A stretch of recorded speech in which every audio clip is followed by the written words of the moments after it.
नमस्कार, आप देख रहे हैं आरएडी न्यूज़। मैं हूं योगेश चक्रवर्ती।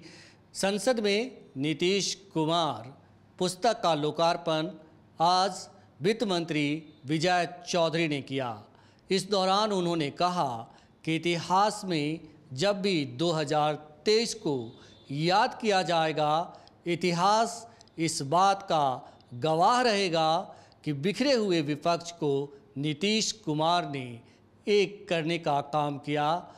आज विपक्ष एकजुट होकर बीजेपी से मुकाबला करने को तैयार है, जिसका क्रेडिट सीएम नीतीश को जाता है। आइए सुनते हैं विजय चौधरी ने सीएम नीतीश के बारे में और क्या कुछ कहा। कि अभी बात चल रही थी, विजेंद्र बाबू भी कहे कि आज जो राजनीतिक संक्रमण का दौर चल रहा है, जो श्रीकांत जी भी कह रहे थे, और राजनीतिक संक्रमण है, सो ये किसी से छिपी हुई बात नहीं है। इस दौर में भी आप महसूस करिए कि ज़्यादा नहीं, आज से 2 महीना पहले, मई महीने तक, अप्रैल मई तक क्या लग रहा था कि इस देश में विपक्ष कहीं नजर नहीं आ रहा था।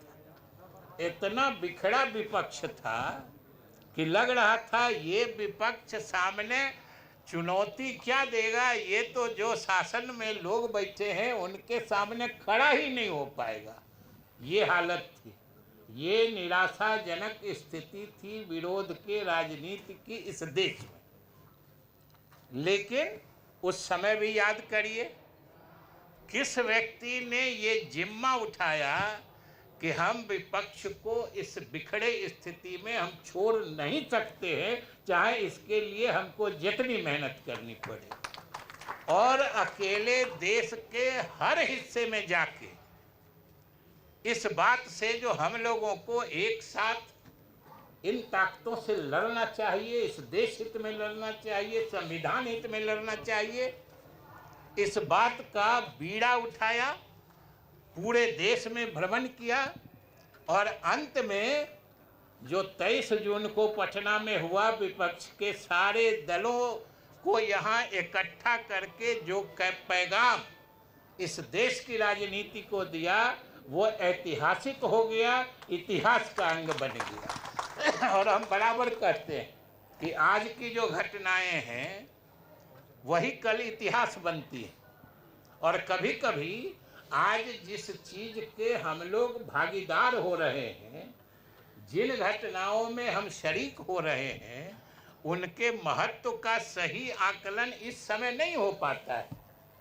आज की घटनाएं जब अतीत बनती हैं, इतिहास बनता है, तब जाके कहीं इनका आकलन होता है जो ये कितनी बड़ी चीज़ थी, कितनी बड़ी दिशा बदल दी इसने राजनीति और देश में विपक्षी एकता की। इसलिए जान लीजिए, ये इस हमारे लोगों के नेता या बिहार के मुख्यमंत्री की कल क्या होगा भगवान जाने, और नेक इरादा से काम शुरू है तो हम लोगों को तो विश्वास है जरूर नतीजे अच्छे ही आएंगे, इसमें भी कोई दो राय नहीं है। लेकिन नतीजा कुछ भी हो, इस देश के राष्ट्रीय राजनीति में जब विपक्षी दलों का इतिहास कभी भविष्य में लिखा जाएगा, तो एक समय 2023 का जब जिक्र आएगा, तो ये भी इस इतिहास का अभिन्न खंड बनेगा कि एक व्यक्ति, एक नेता ने इस जिम्मा बीड़ा उठा के पूरे देश में भ्रमण करके सारे विपक्षी दलों को एक साथ बैठा के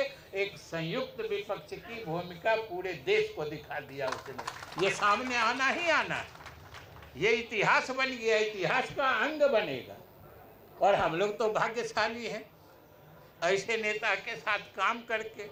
और अलग अलग बात करें तो इतनी बातें हैं, इतनी उपलब्धियां हैं, सब गिनाते समय और लग जाएगा, तो ज़्यादा नहीं कहते हुए फिर से आज के दिन हम जो जगनारायण यादव जी हैं उनको शुभकामनाएं देते हैं, बधाई देते हैं कि आप अपना यह जो लेखन या पठन पाठन में आपकी रुचि है वो बरकरार रहे, बढ़ती जाए, जिससे कि इसी तरीके के अनेक आप पुस्तकों की रचना करिए और इस रचना के बहाने इतना सब लोग को बैठ के कुछ अच्छी बातें करने का मौका दीजिए। ये हमारी शुभकामना है।